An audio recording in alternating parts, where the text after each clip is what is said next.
religious, they're full of gobbledygook, aren't they? They invent words and concepts in their heads, and then they expect everyone else to take them seriously when none of it is demonstrably real. But this is really just code words for the already faithful, just so they can feel special, even though they're not. So let's go take a look at some more of that coming up next.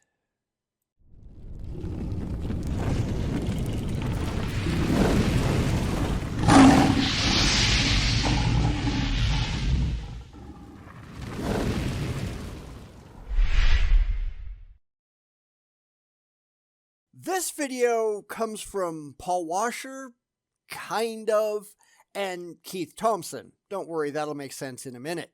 This is from Thompson's Sola Scriptura channel, which I'm almost positive we've looked at before, but it's really kind of hard to be sure with as many videos as we've done on this channel. It just sounds familiar anyhow. I don't know what that means. It's about the difference between secular and sacred, and the nonsensical definitions that the religious staple onto things that are not rationally defensible. Nothing they say is rationally defensible. Not like we should be at all surprised. So let's go take a look.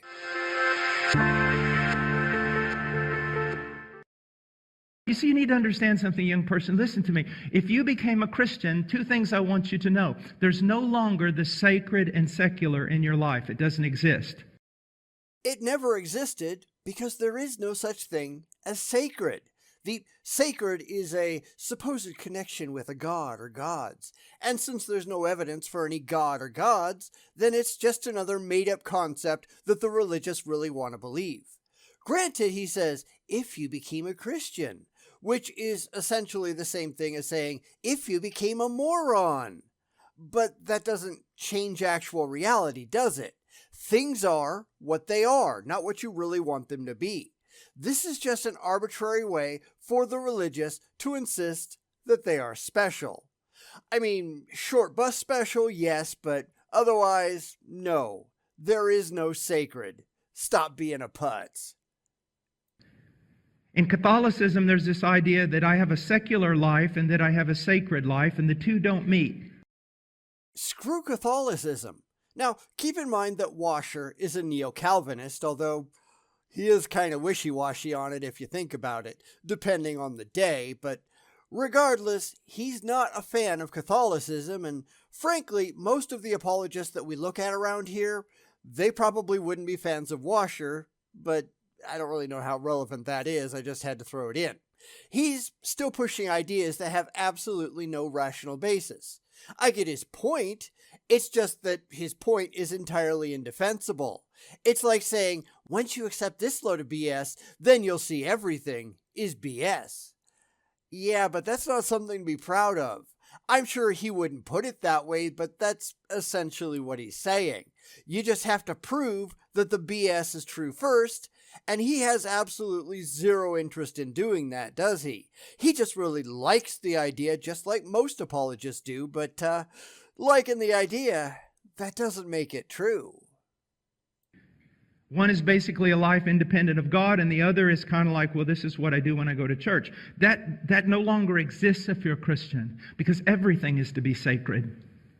That doesn't make Christianity true either, because here's the point, and you can make it for pretty much any apologist out there, but they get up there and they teach whatever it is they wish was true. They never provide any actual evidence that it's true. They confuse if and because constantly because they don't actually care if any of it is true. It's just, well, it sounds good to me. But we're supposed to be better than that, or at least we ought to be. We don't care how a thing sounds. We care if that thing is factually true and defensible in the real world, and that's why we ask all of the questions that we do. Emotional comfort is entirely irrelevant. It doesn't get you to the truth. It only gets you to that dopamine shot in the noggin, which is all most of these people are after. But I'm not. Not in any way. I care only about the truth, the actual truth that goes on in the real world, and once I know the truth, at least to the best of my ability to learn it, I accept it, I embrace it, I deal with it, and I move on. It doesn't matter how that truth makes me feel. I care only that it is the truth. And people like Washer don't care about that one bit. Everything is to be done unto the glory of God and within the confines of the will of God. Do you see that? I see that you believe it, but that doesn't make it true. This is another video where they're just spewing nonsense to those that already believe, because they know that the ones who already believe, they won't be asking any hard questions, will they? There's a huge benefit from only pandering to the already delusional, because you don't have to actually justify any of this nonsense. It's why, for instance, the people who write flat earth books, they tend to give talks only at flat earth conferences, right? Or the alien abduction idiots. They only talk to others of an already like mind. Yes, a lot of that is because those are the people most likely to pay them, just like the religious, let's be honest. That's why most of them are doing it in the first place, just to get paid. It's just easier to pander to the people who've already bought into this crap hook, line, and sinker than to actually have to go out and justify it to anybody else. These crazy people have already bought into it, and you know they're going to be a receptive audience. And I don't know about you, but I don't think I've ever gone to see somebody because I know they'll say things I already agree with. That's not me. It's never been me. I don't need that kind of external validation like a lot of people seem to. It's also why I disagree with a huge variety of people, because I am constantly challenging my own viewpoints and consume ideas that I do not at present accept. And then I go and test those ideas against the metric of actual reality to see if they're true. It keeps the mind healthy and skeptical. Give it a shot because it actually works. There is no secular and sacred. Everything is to be governed by His Word. Now, go out in the lobby and buy my books. As far as I can tell, he's written 9, I think it was 9, which is a far cry from somebody like the much more prolific Christian BS artists like William Lane Craig, who's written more than 70 books and articles in his career. Presumably more, but I got tired of counting around 50 and I just kind of wild-ass guessed at the end. Granted, Washer's only been doing this since about 2004, and Craig started sometime back with the Aztecs, so I guess I can see the disparity. I assume I had a point in all of this, but I honestly don't remember what it was, so let's just get back to the video. So this is a great clip that I found, and I kind of wanted to give my own little take to it, and I agree fully with what Paul Washer said. I just want to add a little bit onto it. So that's Keithe Thompson. It's his channel, and he does this a lot. He takes some other apologist, plays some of their content, and then he just kind of goes off on his own, so we'll just evaluate that. It's not going to make it any better, but it could make it worse. But this is why I say I don't care about the people. I care about the message. The people really don't matter. If two people, one famous and one not, say two equally true things, then it's the true things that matter, not the mouth that uttered them. If two people, one famous and one not, say two equally false things, the same applies. The people just don't matter. I don't fanboy over anything. Never have and never will. So let's get back to Keith. Secular versus the sacred, that only applies if you're lost. See, when you're lost, there is a secular and there is a sacred. See, lost people, you'll find lost people, on Sunday morning, they'll put on their Sunday's best. They'll come into church. They'll be on their best behavior. And they'll fit right into the mold of what it is to be a Christian. But the minute they leave church, it's like they put it off. They put off Christianity. And it's like the worldliness just comes right through. That's the vast majority of Christians, though. We've talked about this plenty in the past, even done some surveys that show that only a minuscule number of so-called Christians actually care about the beliefs of Christianity. Mostly, they just make up their own version of Christianity that they happen to like because they happen to like it. It's all done for show. It's done so that they look good to the neighbors. It's done because they want to feel good. A lot of it is done for the social aspects. It's done for everything except worshiping a real God, that they actually believe in. These are not Christians in the sense that I think Paul and Keith will agree with. Not that their agreement means anything, since reality is what it is, but we see this kind of thing all the time. The apologists are two-faced. On the one hand, they declare that only the people who do what they do and believe what they believe, those are the only true Christians. But when they need it to look like Christianity is strong and most people believe, well, they've got no problem accepting any idiot who walks through the doors of a church as a real Christian, right? Make up your mind. We're really faced with one of two options. Either there are lots and lots and lots of Christians out there and all of these objections are meaningless, or there are hardly any Christians out there and this isn't a Christian nation or whatever nonsense they try to pull. Pick one. You'll notice that a lot of them are doing this. What they mean by true Christian is anybody who's willing to give money to their churches and pay lip service to their specific beliefs. It's the people who benefit them. It's not the people who actually believe. It's the people they can point to and say, see, they're on my side. So what we're really talking about here is just a load of hypocrites. Why? Because it was never real to begin with. They're false convert. They're not really Christian. So to a lost person, there is a secular and there is a sacred. But to a Christian, it's sacred 24/7. This is our life. Maybe you ought to get one. Just saying. Now, I get the point that he's trying to make here. If you really believe this God is everything narrative, then everything is sacred because everything is God. That's just not a rational position to take. Granted, all of Christianity, in fact, all religions of any kind are really irrational, believing in things without any kind of evidence whatsoever, just because it makes you tingle inside when you think that way. But again, this isn't any kind of demonstrable reality. It's just what they want to be true. And I get that our goals are not the same, as sad as that is, but this is why it's so important to be able to take a giant step backwards and evaluate your beliefs as an outsider. We did a whole look at the outsider's test of faith from a Christian perspective not that long ago, and you can go watch that if you'd like. You can't just stay in the echo chamber 24/7 if you want to have any kind of intellectual integrity, which, granted, most theists couldn't care less about, and that says a lot of bad things about them, doesn't it? We are guided through life by the law of God, and that's defined through his word. And that is evident in our life 24/7. It's not like work where you go to work and you adhere to the rules of that company, and then when you leave work you can put work off and then you can relax. That's not how it is for Christians.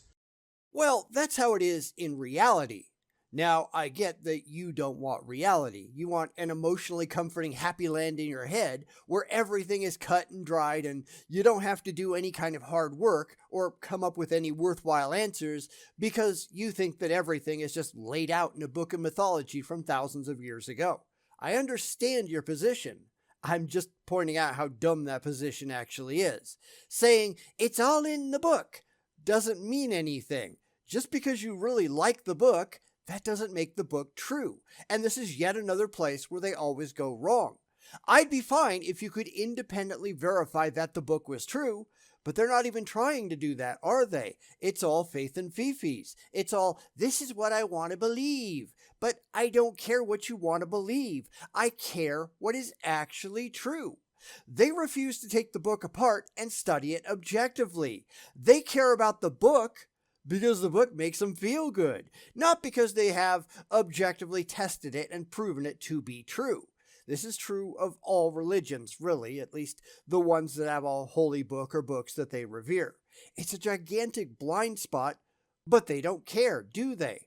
It's why, as Bart Ehrman said in the preface to Jesus Interrupted, and yes, I did go to look to see if I had it right this time, that actually studying the Bible is the fastest way to see the flaws in the Bible, which is why most of these people are just ridiculously ignorant of the Bible. They read the parts they like, they listen to the stuff that's sent to them from the pulpit, and then they ignore the rest. They don't like the parts that they don't like, so they pay no attention to those parts. And then they just fill in all the connective tissue in a way that makes sense to them.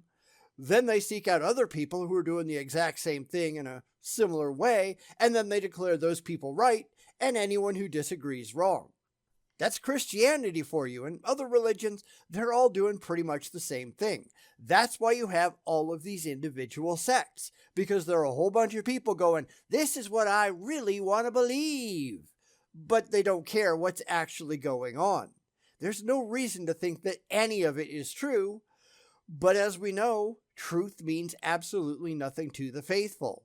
They just really want to be happy, and they really want to have faith. You are a Christian 24/7 or you're not a Christian at all. Which means there are very few Christians out there, right? This is a point that I've made a lot lately, and this never goes over well with the religious. They want to believe that they are part of the biggest religion in the world, but their beliefs say that they are part of a tiny little cult. They're really trying to use people to get what they want politically and socially, but they don't think that most of those people are actually Christians at all in the end, and they're probably right. Of course, I'm not going to play no true Christian because I think they're all dumb, but we've seen plenty of evidence lately that most people don't actually care about God. They treat Christianity like a social club. It's not the faith that they're in it for, it's the free coffee and donuts and networking after church. The moment that Christianity stops giving them that warm fuzzy inside, they walk away because they never took it all that seriously in the first place. Now, I really have no basis for saying this because I can't read people's minds. It's just a guess on my part, and people are free to disagree down in the comments. But the 64% of people who claim to be Christians in America today, I'd personally say that number is probably a lot closer to 20%. It's probably even less. The people who actually believe in a God and do their best to do what they believe that God says, I don't think there's a whole lot of them. But unfortunately, we have no choice but to accept what people say because we can't measure what they actually believe in their heads. It's really neither here nor there, but it is a massive dichotomy, and most Christians that you run into, they will not react well to that news. Not that I care or anything. And I remember years ago when Tim Conway was the pastor. Right now he's kind of back and forth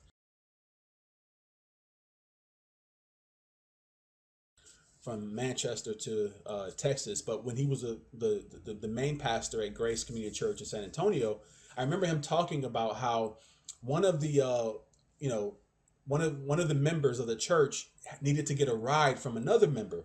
And when they left church, he got in the other member's car, and the guy had a CD on, and it was demonic. It was just wicked rap music, just cursing. And the member who was getting the ride kind of looked over at the younger member, and he was just sitting there bobbing his head. So what?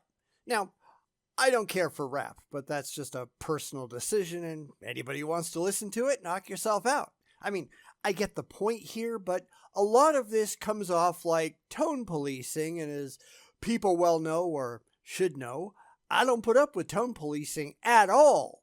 If a member didn't like it, then they are free to get out of the car and walk home. How much do you want to bet that that didn't happen? Most of this is just hypocrisy. Well, you're not doing what I want you to do. So what? Nowhere in the Bible does it say, thou shalt not listen to rap. It doesn't say, thou shalt not say fuck or shit a lot either. Now, we don't know the actual context here because it's probably just a made-up story, but there's a ton of Christian rap out there, and for that matter, hip-hop artists who've been out there forever. So, take your tone policing and shove it where the sun don't shine. If you don't like it, get out of the car and walk. They're doing you a favor anyhow. You can just fuck off. Like there was nothing wrong. Just listening to this wicked rap music, cursing, talking about prostitutes and sex and murder and drugs. And so he mentioned that to Tim, and Tim spoke about it, and they ended up reprimanding and disciplining that member and bringing it to him. And I guess he did repent of that, but that's what it is. Yep, you idiots are a bunch of busybodies. Hopefully that member up and left the congregation because it's none of anyone's business but theirs what they do.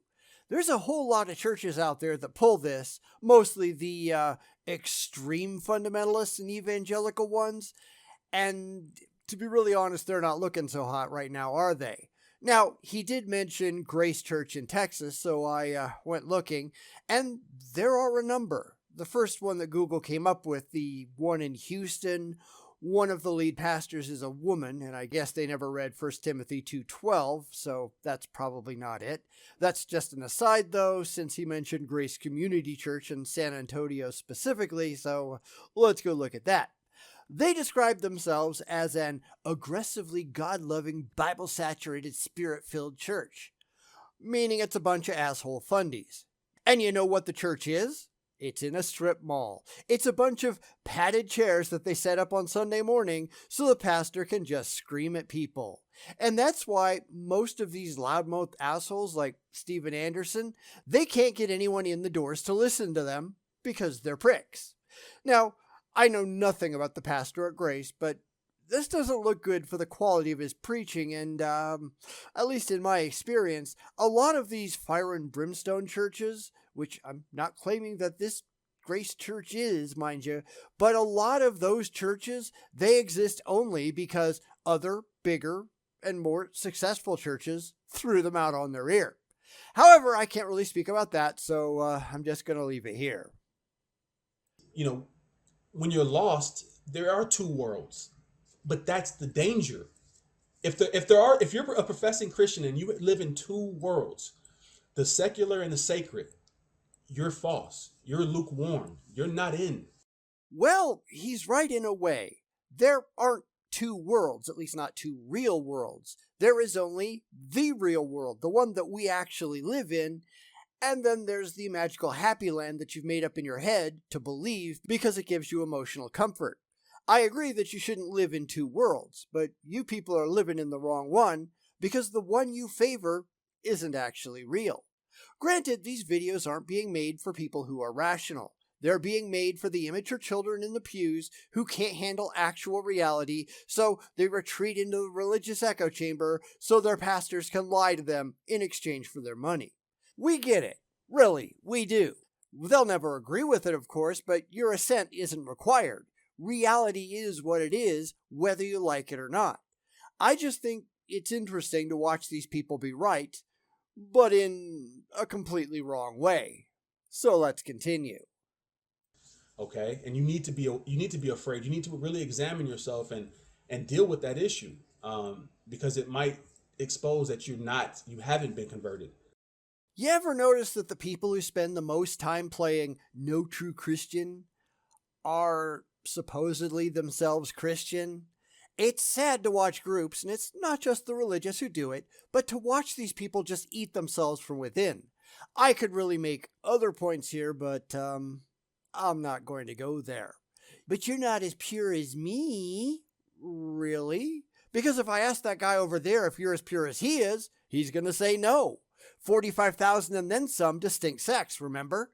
The claim that you've got it all right just because it feels good to you, that doesn't make any of it right. And we've seen this in video after video after video, where people take their own perspectives, which they've never even tried to put to any kind of rational test, declared them perfect, and then just tried to hold everybody else to their own standards because that's what they want to be true. And as I said, everybody else is doing the same thing. Well, we're perfect over here. No, you're not. We're perfect over here. It's really dumb. And like I said, other people are doing the same thing. It happens for a lot more than just the religious, and it doesn't make it any more true. Yet I'm not interested in what you like. I care what you can demonstrate is actually so in reality to somebody outside of your cult. And none of them even try to do that, do they? But when we are Christians, our life is conformed to the Word of God, and we are to live as righteous as we're commanded to. Really? Had any shellfish lately? Worn any mixed fabrics? Oh, I'm sure he's going to just cherry pick the Bible and ignore all the rest. Pay attention to the stuff you like and completely ignore the stuff that you don't. They all do that, but Matthew 5:17-18 is clear. Jesus said, Do not think that I have come to abolish the law or the prophets. I have not come to abolish them, but to fulfill them. For truly I tell you, until heaven and earth disappear, not the smallest letter, nor the least stroke of the pen, will by any means disappear from the law until everything is accomplished. And last I checked, the earth was still here. That means none of the Old Testament laws go away. None of it. But they're just running around with the goalposts because they don't like that old stuff. There are always tons of excuses for why it just doesn't apply to them, but they're not really concerned about the Bible, are they? They've just invented their own religion in their head, used the Bible as a backdrop, and then said, "We were right all along." I mean, come on, tell me you don't see this too. And so this all has to do with conversion, and the indwelling of the Holy Spirit that convicts us of our sin. And that's why regeneration and the doctrine of regeneration is so important to be preached, because that's what it is. This is not something you can do in your own strength as a lost person. You must be transformed. And so I just wanted to touch on this clip from Paul Washer. I thought that was really good. This is just one guy saying, here's what I think, or here's what my group thinks, without caring at all if any of it is true. Because I'm sure I could go find another video on YouTube from another group, another denomination, who will have an entirely different take on it. They're going to think that Keith is wrong, just as Keith will think that they're wrong. And personally, I don't buy any of it, not because I disagree on a personal level, but because none of it is evidentially supported at all. A ton of religious discussions just devolve into this kind of "because I said so" nonsense, and on these videos intended only for the faithful, they don't even try to back anything up because they know they don't have to. Everybody in their intended audience already believes, right? But that doesn't make any of it true, and I can't tell you how many times I have to tell this to the religious, not like they care. But it sounds good to me. Yeah, but that doesn't make it true, and they don't want to go beyond their own fifis in their faith. They just want their feelings to be right, and they're certainly not going to put those to any kind of objective test, because if it turns out that they're wrong, they get sad, and they don't want to be sad. Not that your sadness really matters in the real world, but then again, these aren't very bright people, are they?